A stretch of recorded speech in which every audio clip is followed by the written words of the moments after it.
Huyen del crimen organizado. Familias mexicanas encuentran refugio en Huehuetenango mientras la violencia azota Chiapas. El Ministerio de Educación abre 13,000 plazas para maestros de preprimaria, primaria, educación especial y estética, pero el sistema colapsa por la alta demanda. El Ministerio de Salud pues no tiene la capacidad para hacer una ampliación del CAP. En tal sentido intervine yo, ¿verdad? La construcción del nuevo CAP presenta fallas graves en sus cimientos y podría colapsar a pesar de los informes técnicos y los riesgos detectados. La obra de 7 millones de quetzales continúa con avales municipales y supervisión limitada. Julio Ligorría, ex embajador de Guatemala en Estados Unidos, queda libre. Fiscalía retira cargos de lavado de dinero y financiamiento electoral ilícito en caso construcción y corrupción. El presidente de Estados Unidos, Donald Trump, anunció que comenzó a organizar una cumbre de paz entre Volodymyr Zelensky y Vladimir Putin tras una reunión con líderes europeos en la Casa Blanca. La cita busca definir un camino hacia la negociación para poner fin a la guerra en Ucrania. Sergio Chumil hace historia. El ciclista guatemalteco de Tecpan competirá en la Vuelta a España y buscará superar etapas exigentes en Europa.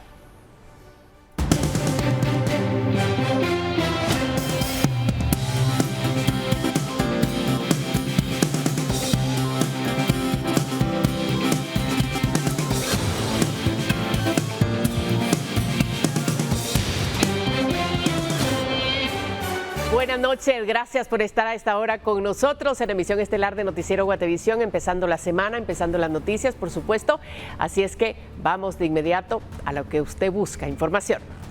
Mire, por la ola de violencia que se vive en el estado de Chiapas, México, un grupo de mexicanos busca refugio en una comunidad de Huehuetenango, algo que ya había sucedido años atrás.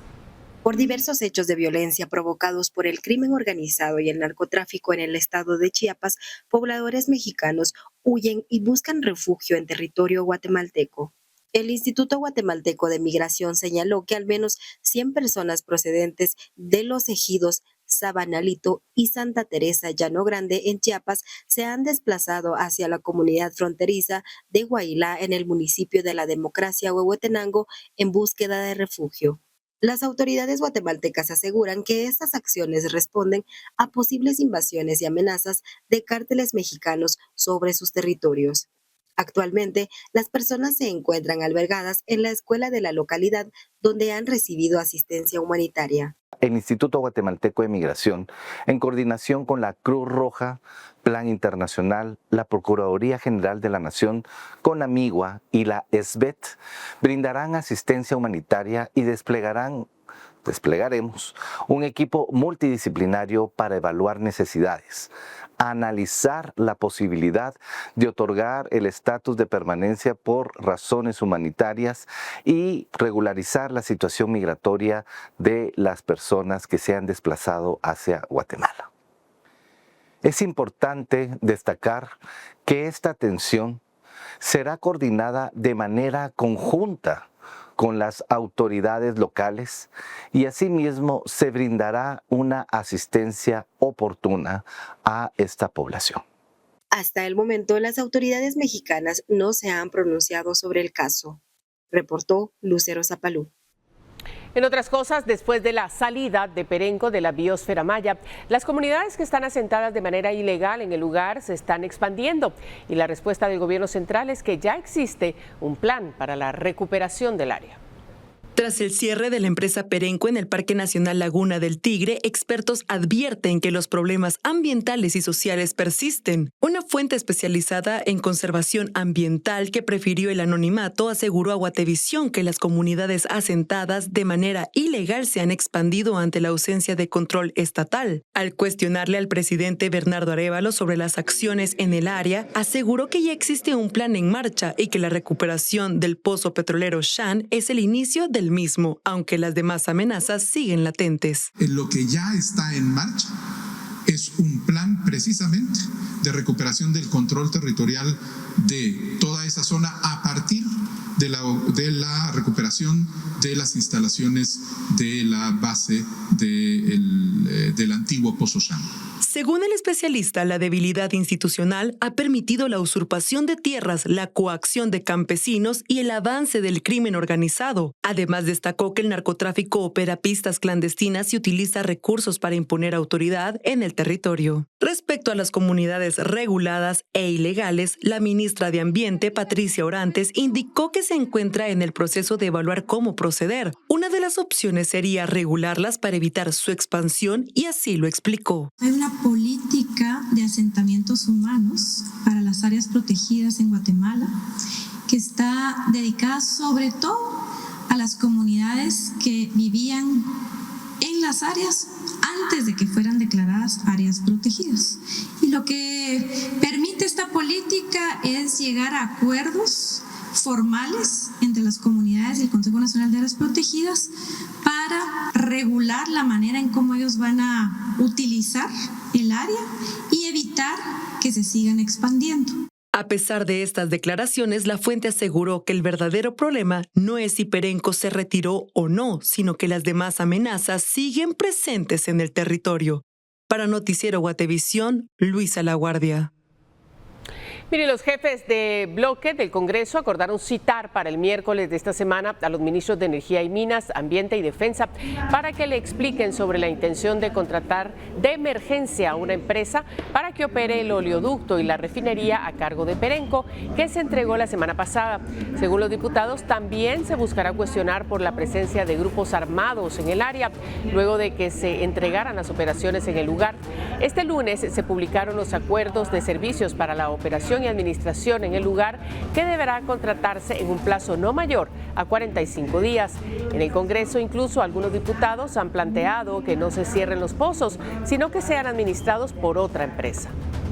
Y este lunes, el Ministerio de Educación publicó la nómina de unas 13,000 plazas que fueron abiertas, aunque el sistema presentó fallas este lunes debido a la alta demanda. La documentación comenzará a ser recibida hasta la próxima semana. Alrededor de 13,000 plazas están disponibles para maestros de los niveles de educación preprimaria, primaria, educación especial y educación estética, bajo los renglones 011 y 021 que fueron declaradas vacantes. Este lunes se publicó la nómina de las plazas, pero será hasta el próximo lunes 25 de agosto, cuando se abra el plazo para recibir la documentación de los docentes, el cual concluirá el 2 de septiembre. A partir de ese momento, los expedientes serán calificados y se contactará a los maestros que continuarán en el proceso. Lo que es muy importante es que los docentes que cumplen con las características requeridas se registren en el sistema a partir del próximo lunes 25 de agosto. Pueden registrarse entre el 25 de agosto y el 2 de septiembre. Esas son las únicas fechas para registrarse. Después de esa fecha se cierra ese banco, no hay forma de acceder, ni aunque lo solicite el Papa, no hay forma de vulnerar el banco. El banco es cerrado, ya se cumplen los plazos y se respetan. Este lunes, por momentos, el Sistema Informático Nacional de Oposición, plataforma digital que centraliza las postulaciones, presentó fallas debido a la alta demanda de consultas. Algunos docentes cuestionaron que no se trata de plazas nuevas y que en ciertos departamentos no cubren el déficit existente, especialmente en el área rural. Las autoridades llamaron a los maestros a no pagar a personas que les ofrezcan facilitarles una plaza en la convocatoria. Por favor, no crean en todos los rumores que circulan, que busquen las fuentes oficiales de información, que se pongan las pilas y que se enteren, se documenten, lean la información que está en los sitios oficiales para no ser sorprendidos por nadie. No se debe pagar por ningún servicio, no se debe pagar por ningún trámite, por ninguna documentación de nada.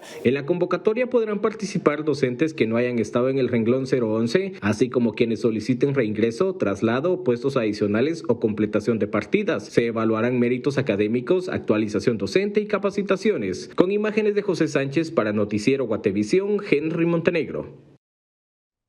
Y tras los 50 días de clases perdidos en unas 3,000 escuelas por la huelga del STEC, el Ministerio de Educación comenzó esta semana un acercamiento con las comunidades con la intención de que estén de acuerdo para que los alumnos estudien a doble jornada. Esto con el objetivo de recuperar el tiempo perdido. Para ese trabajo no serán los mismos maestros que impartan los cursos, sino un grupo de tutores que serán contratados por la cartera educativa.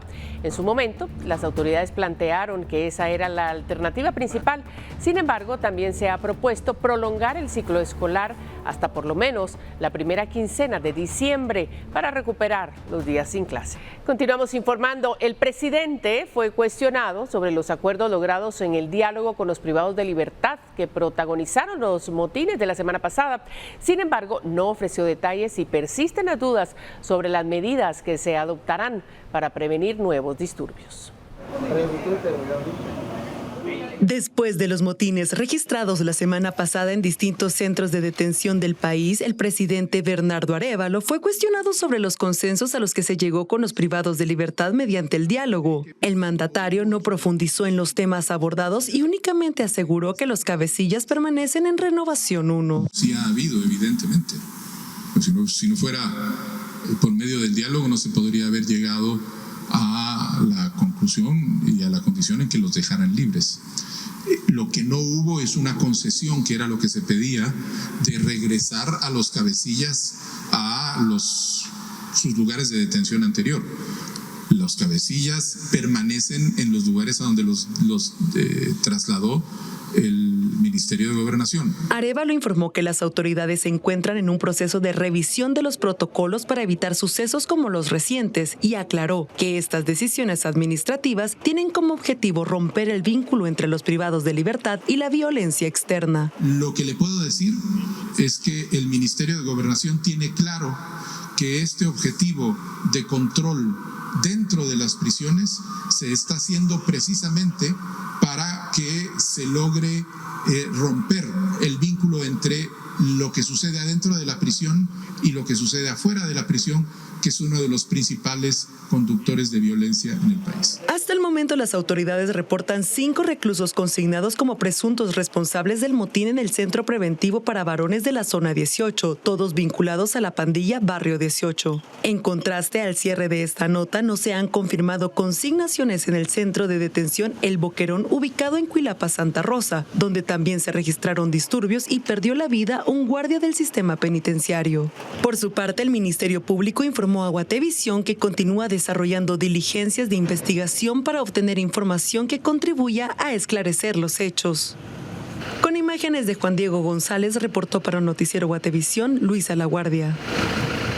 Y este día estaba programada la audiencia de primera declaración de 5 pandilleros del barrio 18 acusados de retener a guardias del sistema penitenciario el pasado 12 de agosto. Sin embargo, la jueza del juzgado de turno informó que el organismo judicial no designó a un juez de paz para participar en audiencia, la cual se realizaría por videoconferencia. Esta situación impidió que los reclusos internos en la cárcel de Fraijanes II comparecieran ante la juzgadora.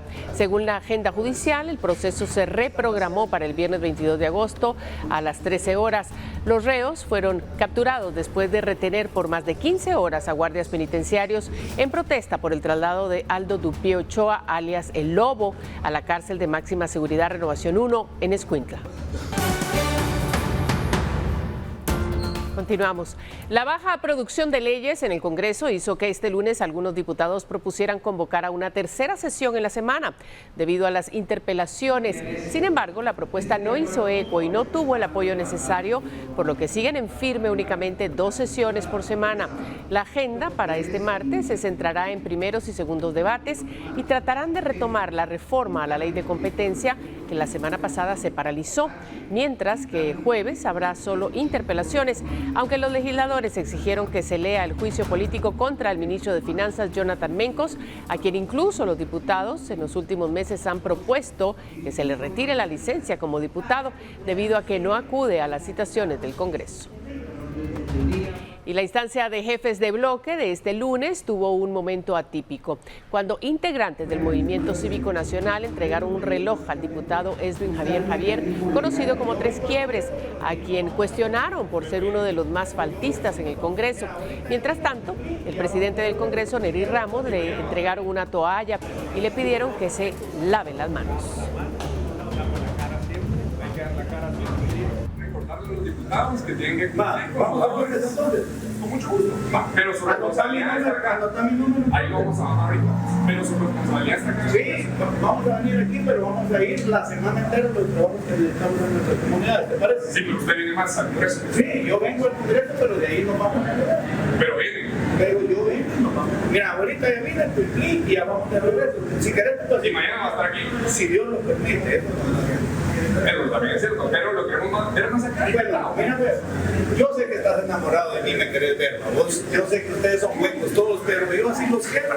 Mire, pues, diputado, usted viene. Mira, ¿por qué estás tan enamorado? Es que estoy decepcionado, los diputados. No, vos estás enamorado de mí, déjate pa. Pero te voy a decir, yo soy de hombre y me gustan las mujeres. A mí también, a mí también. Vos estás enamorado de mí. Pero mira, pues, en la otra vida tal vez yo sea igual que vos de esa rama de gay y podamos llegar a convivir algo. Mire, pues, diputado. Un gusto saludarlos. Bueno, el presidente Bernardo Arévalo anunció este lunes que sancionará el decreto que declara el primer sábado de agosto como Día Nacional de la Biblia. La iniciativa fue aprobada de urgencia nacional en el Congreso con 110 votos a favor el pasado 12 de agosto. Para el creyente no es necesario tener un día de la Biblia, expresó el mandatario en un mensaje dirigido a los legisladores que impulsaron la medida. No lo vamos a vetar porque no afecta el carácter laico del Estado. Sería vetable si esta declaratoria de alguna manera comprometiera la laicidad del Estado. Francamente, para el creyente no es necesario tener un día de la Biblia. La Biblia, el día de la Biblia es todos los días y se celebra practicándola, no haciendo una declaración en el Congreso de la República por gente cuyas prácticas uno duda si son realmente muy apegadas a los principios. Y la ministra de Trabajo, Miriam Roquel, confirmó que una misión de alto nivel de la Organización Internacional del Trabajo llegará a Guatemala del 19 al 22 de agosto. El objetivo será evaluar el cumplimiento del convenio sobre libertad sindical y dar seguimiento a la hoja de ruta en materia de negociación colectiva, tras la invitación realizada por el gobierno en respuesta a denuncias de sindicalistas. La delegación de la OIT sostendrá reuniones con distintos sectores, entre ellos el CACIF, la NAM y el organismo legislativo. Roquel destacó que los temas centrales serán los procesos de reinstalación laboral, las denuncias de criminalización contra sindicalistas y las reformas legislativas pendientes. Añadió que se reforzaron la Dirección General del Trabajo y la Inspección General de Trabajo para dar respuesta a estas demandas.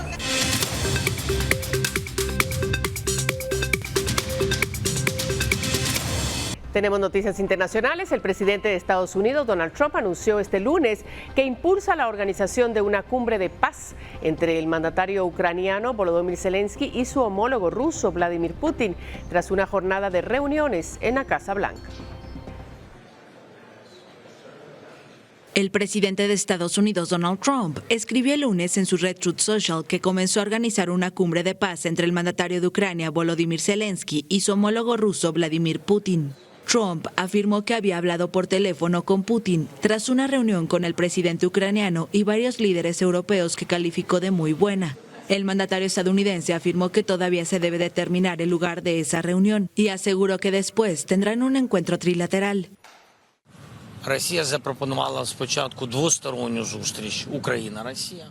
Rusia propuso primero una reunión bilateral entre Ucrania y Rusia y luego una trilateral. Estamos preparados para cualquier formato a nivel de liderazgo, porque solo a nivel de liderazgo podemos resolver todos estos complejos y dolorosos asuntos. Por lo tanto, confirmé con el apoyo de todos los líderes europeos que estamos listos para una reunión bilateral.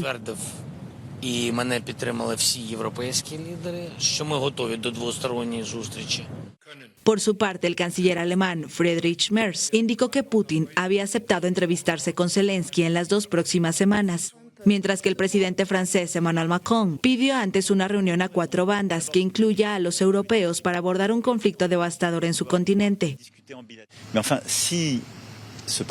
Si se rechazara este proceso, todos coincidimos en que habría que aumentar las sanciones y, en cualquier caso, adoptar una postura que presionará aún más a la parte rusa para que regresara a la arena negociadora. Esto es, en esencia, lo acordado hoy.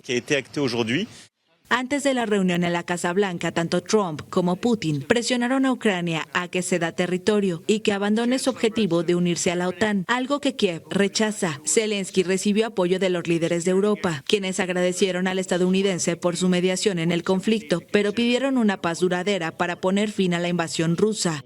También abogaron primero por un cese de las hostilidades por parte de Moscú. El conflicto en Ucrania comenzó en febrero de 2022 con una invasión rusa a gran escala.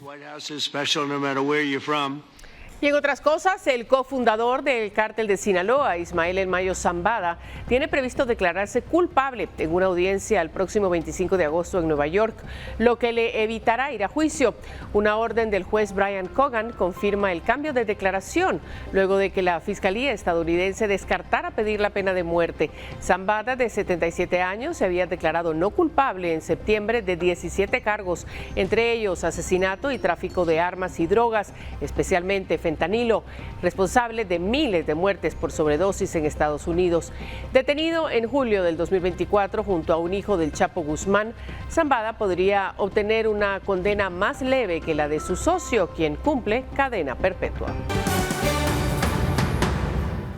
Tenemos más noticias. Esta noche, en nuestro reportaje especial en San Juan Comalapa, la construcción de un centro de salud que debía mejorar la atención médica ahora genera preocupación y dudas. Un informe técnico advierte que los cimientos del edificio no cumplen con los planos aprobados y podrían poner en riesgo a quienes acudan en busca de atención. A pesar de estas irregularidades, la obra de 7 millones de quetzales continúa adelante bajo la responsabilidad de la municipalidad y de una empresa señalada en otros proyectos inconclusos. ¿Se imagina acudir a un servicio de salud pública y correr el riesgo de que el edificio se derrumbe? Desde el año pasado se construye en la zona 3 de San Juan Comalapa la ampliación de un centro de atención permanente del Ministerio de Salud, conocido comúnmente como CAP. Esta obra se gestionó a través del Consejo Departamental de Desarrollo de Chimaltenango y tiene el objetivo de mejorar la atención médica que se le brinda a los habitantes de ese municipio. Siempre se ha dicho por qué la sociedad civil favorece a 3 alcaldes, pero también nosotros como sociedad civil, resalto, porque tenemos criterios y en este caso ya se ha señalado la capacidad que tiene el señor alcalde para la ejecución de los proyectos. Y en este caso, él es uno de los 3 alcaldes señalados de que por qué la sociedad civil puntualiza solo acá. Como toda obra que se gestiona a través de los CODEDES, son las municipalidades las que se encargan de contratar a la empresa y hacer las diligencias administrativas en los portales de transparencia como Guatecompras. Desde que se hizo el contrato, la empresa tiene 18 meses para terminar la obra, pero hay reportes que sugieren que esta construcción podría colapsar en cualquier momento. Todo marchaba bien hasta que el 17 de enero de 2025, el Comité de Auditoría Social del municipio envió un informe a la gobernadora departamental María del Tránsito.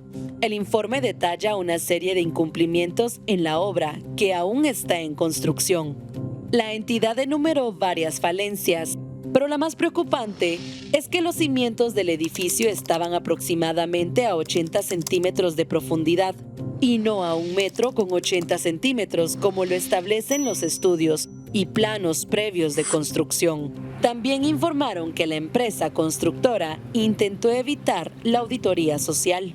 Noticiero Guatevisión visitó la obra y solicitó permiso a los encargados del CAP para grabar y tomar fotografías. Y no tenga pena, voy a ir a hablar con el alcalde también, lo voy a buscar. Pero no se preocupe. A los minutos, 3 individuos motorizados llegaron al lugar para cuestionar a los periodistas. Y así como ustedes también es como tener un permiso, yo no sé cómo. Yo pregunté aquí en el centro de salud, porque esto es anexo del centro de salud, sí. Y pregunté si me dan permiso de tomar fotos, me dijeron que sí. Sí, le vuelvo a repetir, es que mientras esté en ejecución hay un responsable, como le digo, nosotros de allá desconocemos, es más, no entramos. Sí, tanto es el problema desde hace como 1 mes, de hecho ya lo había yo hablado con los encargados de comunicación del Ministerio de Salud. Pero regresemos al tema principal. Al conocer de los incumplimientos en la construcción, el 22 de enero la gobernadora de Chimaltenango, María del Tránsito, envió a la municipalidad de Comalapa un informe técnico.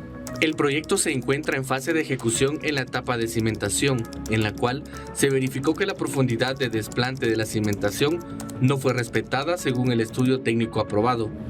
Además, se indicó que las modificaciones del cambio de altura de profundidad de la cimentación no se consensuaron con el supervisor del CODEDE de Chimaltenango. Se desconoce quién dio la autorización del cambio o la justificación de modificar el sistema constructivo que fue aprobado y respaldado con la memoria de cálculo que presenta la documentación técnica en el expediente. El documento concluye pidiendo a la municipalidad una solución a los problemas detectados. Pero aún así, el alcalde de San Juan Comalapa decidió continuar la obra. Se consultó a la gobernadora sobre por qué se continuó con la obra pese a que existía un informe que revelaba el incumplimiento de la empresa. La funcionaria no quiso agendar entrevista ni dar una postura oficial, pero aseguró que ya se hicieron otros estudios que determinan que la obra puede continuar su curso. Después colgó la llamada telefónica y no volvió a tener comunicación. No obstante, el alcalde, Justo Rufino Similosh, aseguró que, aunque el caso llegó a la Contraloría General de Cuentas, ya se tienen todos los avales para continuar el proceso. Porque la obra nunca fue suspendida por la Contraloría, sí, nunca fue suspendida. Nunca lo suspendieron porque el contrato es firmado, pues claro, por la gobernación, porque no hay otra vía donde entrar los fuentes financieras, sino que a través del CODEDE, como usted decía. Similosh también reconoció que hizo gestiones para que el proyecto se efectuara, porque constantemente recibía solicitudes de médicos y de la población para que se ampliara el CAP. El Ministerio de Salud pues, no tiene la capacidad para hacer una ampliación del CAP, de tal sentido intervine yo, ¿verdad? Oye, ¿alguien me obligó? No, esta es la necesidad, me obligó a mí de gestionar la ampliación del CAP. El proyecto tiene un costo de 7 millones de quetzales y fue adjudicado a Eddie Early Danieri Portillo Lima, quien ha sido proveedor del Estado desde el 2020 según el portal de Guatecompras. Danieri es el representante legal de la empresa Multiservicios PL y fue de los principales proveedores a las municipalidades durante el gobierno de Alejandro Yamatei. A la fecha, ha facturado más de 276 millones de quetzales entre el gobierno anterior y el actual, con contratos municipales. Una nota periodística publicada en mayo de este año por el medio EP Investiga reveló que esta empresa también es la responsable de hacer reparaciones a una escuela en la aldea El Porvenir Candelaria en Comitancillo, San Marcos. Desde 2022 se hizo la adjudicación, pero a la fecha la escuela continúa sin techo y paredes, mientras los niños reciben clases bajo el sol. Aún así, esta constructora es la encargada de culminar la obra de Chimaltenango.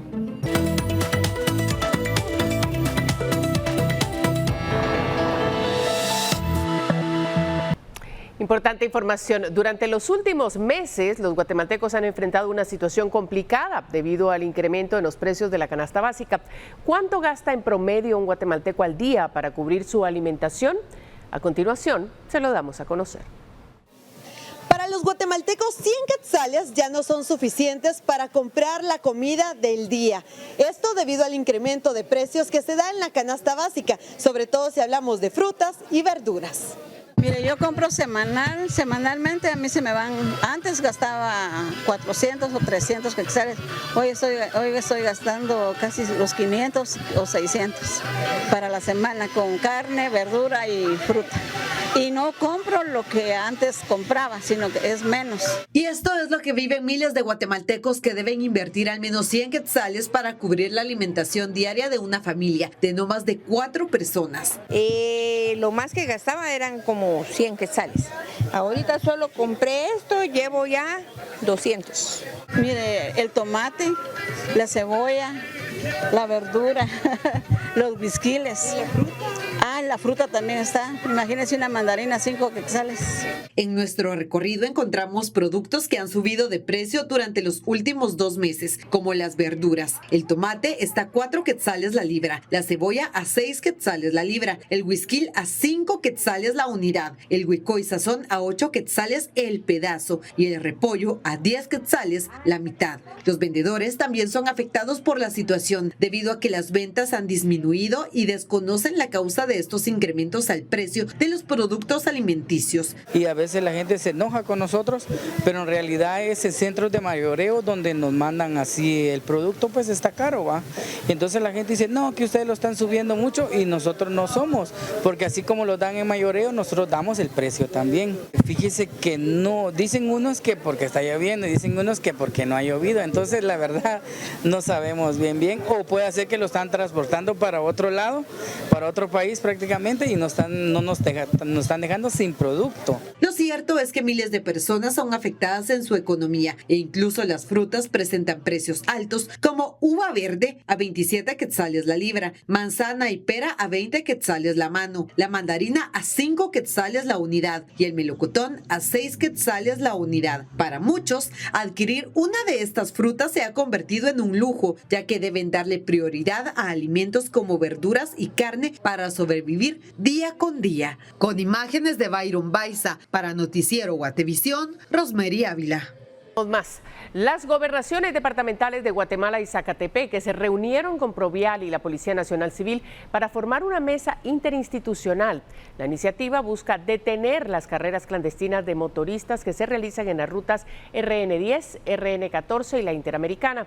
Este tipo de carreras ha generado un repunte de accidentes. Según las autoridades, las carreras clandestinas no solo afectan la movilidad, también generan un alto número de accidentes y personas heridas. Generan al Estado un gasto de más de 500,000 quetzales. Eso es saneamiento, la reparación médica, digamos, en el hospital. Pero después pasan al tema de las terapias y cosas por el estilo y el incremento sigue.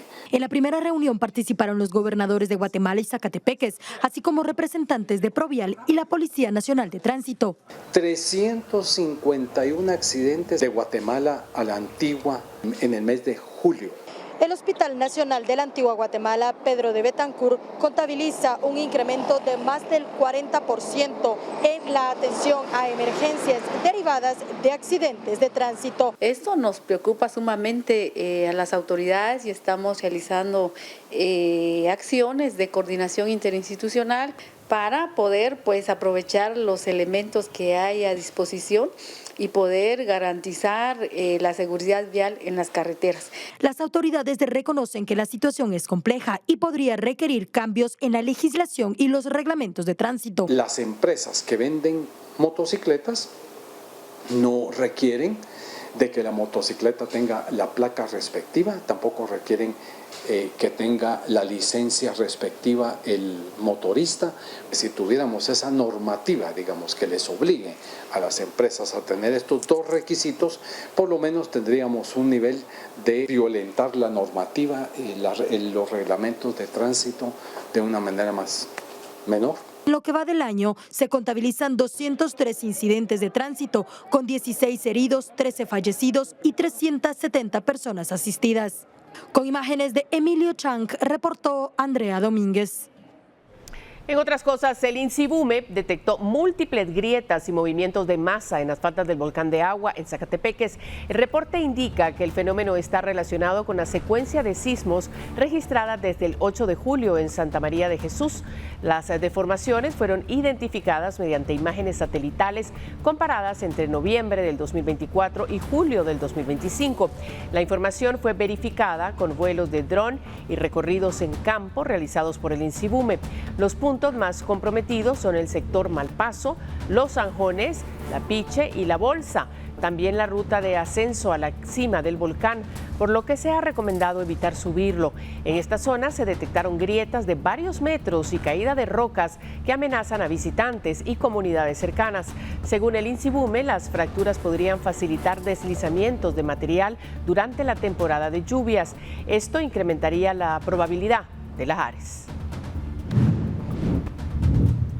Esto es porque justamente es una de las áreas que está siendo afectada por estos agrietamientos y también se identificó caída de rocas, por lo que ahorita no es una ubicación segura para que las personas puedan realizar este tipo de actividades turísticas.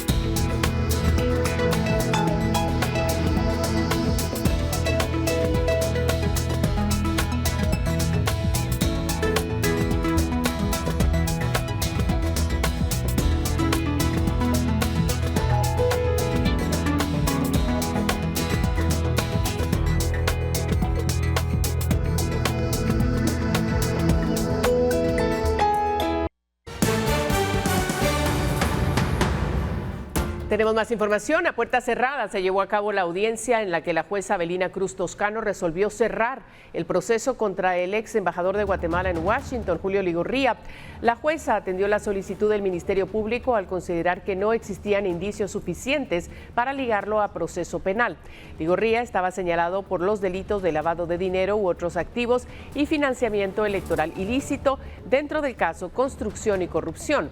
El 29 de agosto del 2024, a través de su abogado defensor, Ligorría pidió el cierre del caso. En esa ocasión, el Ministerio Público se opuso. Sin embargo, casi un año después, la Fiscalía cambió de postura y solicitó el cierre. La investigación lo vinculaba con la entrega de dinero para la campaña electoral del Partido Patriota, que llevó a Otto Pérez Molina a la presidencia. Y una estructura presuntamente dedicada a la trata de personas, dirigida por un guatemalteco y una salvadoreña conocida como La Muñeca, se presentó ante un juez para definir su situación legal. La investigación detalla que operaban bajo la fachada de empresas de masajes, donde explotaban sexualmente a mujeres guatemaltecas y extranjeras. Ella es Irma Eloísa Molina, una salvadoreña conocida como La Muñeca y señalada como la líder de una red dedicada a la trata de personas mediante la explotación sexual, según las investigaciones. Junto a ella operaba Fernando Antonio Morales Chinchilla. Ambos son acusados de explotar sexualmente a mujeres guatemaltecas y extranjeras, principalmente de Colombia y Venezuela. Los investigadores detallan que las mujeres eran ofrecidas a través de catálogos bajo la fachada de servicios de spa y masajes. La red habría operado desde 2021 hasta julio de 2025, cuando el Ministerio Público y la Policía Nacional Civil realizaron los operativos. Usted explota sexualmente a las víctimas a domicilio por un precio que variará dependiendo del tiempo de duración de los servicios sexuales, así como del cliente, estableciendo que las víctimas son ofrecidas a través de catálogos en el ciberespacio por usted.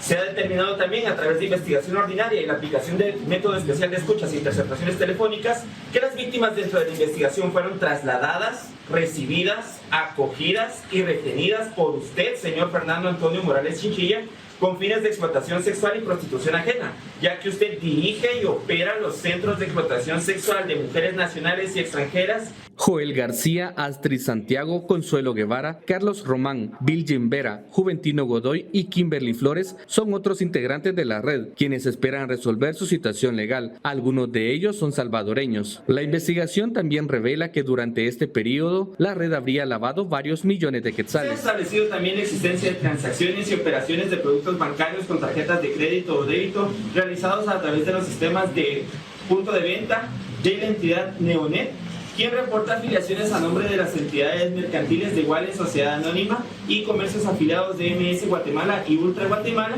negocios que usted administró, reportando transacciones desde el año 2021 al año 2025 por un monto aproximado de 13 millones de quetzales, siendo el caso que estas transacciones fueron realizadas en periodos que oscilan entre 23 horas y 3 de la mañana.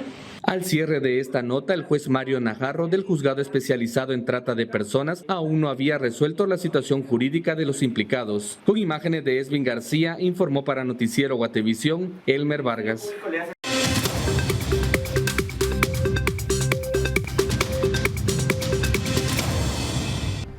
El presidente de Estados Unidos, Donald Trump, anunció que impulsará un movimiento para erradicar el voto por correo, retomando así una de sus principales obsesiones tras perder las elecciones presidenciales del 2020, una derrota que nunca reconoció. El presidente de Estados Unidos, Donald Trump, reafirmó el lunes su deseo de suprimir el voto por correo. El mandatario republicano aseguró que liderará un movimiento para erradicar esta práctica, una de sus principales obsesiones tras perder las presidenciales de 2020. En una publicación en su plataforma Truth Social, calificó además a las máquinas de votación como inexactas, carísimas y muy controvertidas, en comparación al papel con marca de agua, que según sus palabras es más rápido y no deja ninguna duda. El mandatario anunció que firmará un decreto para ayudar a llevar la honestidad a las legislativas de medio mandato de 2026, sin proporcionar detalles sobre el contenido del texto. Trump nunca ha reconocido su derrota en las elecciones de 2020 contra Joe Biden y ha denunciado sin fundamento fraudes electorales generalizados, en particular en el voto por correo, un método ampliamente utilizado en Estados Unidos. En las elecciones de 2024, algo más del 30% de las papeletas emitidas se enviaron por correo. El lunes, Trump predijo que su deseo de suprimir el voto por correspondencia sería impugnado por los demócratas, porque según él, están haciendo trampa a niveles nunca antes vistos. En Estados Unidos, la organización de las elecciones es competencia de los estados, mientras que el Congreso establece un marco general. Pero el presidente cuestiona esta idea y, según él, la autoridad del Estado federal prima sobre la de los estados.